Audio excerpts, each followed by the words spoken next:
People in India have these systems like on their patios. They have these gas hose valves running through their windows into their kitchens, and they use the methane gas to run stoves, and they also have some very small water heaters that they can run off of methane.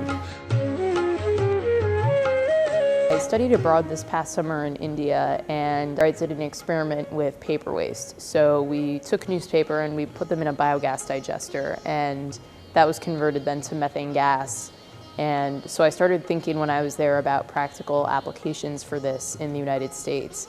And I found that there were a lot of companies doing this with agricultural waste in rural settings, but nothing in an urban environment.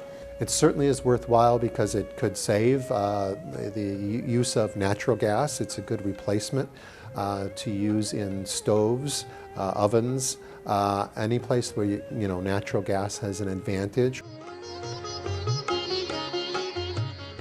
But if you think about it, we put our trash in a garbage can, it goes to the landfill, and then they collect the energy and they bring the energy back.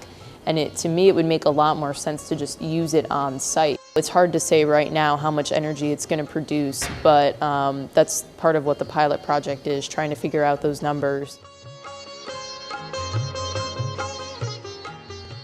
The tank itself is actually at my aunt's house in Maryland, and all the other parts are currently in my apartment. So I'm really just, for now, looking to install it somewhere, get data, and get feedback about how the system is run.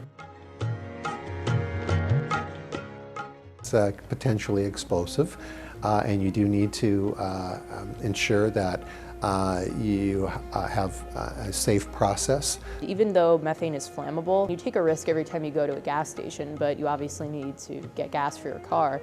And I think when you're comparing methane to something like that, methane is much safer. It's just not as widely used, so people don't know that much about it. There is, both kind of an upside and downside about being new in society. And the upside is lots of attention, right? And some people think you're on the cutting edge. The downside is some people think you might be too far out on the edge. This is a huge growing trend, and I think what technology was to the 90s, environmentalism and green energy is going to be our generation's big thing.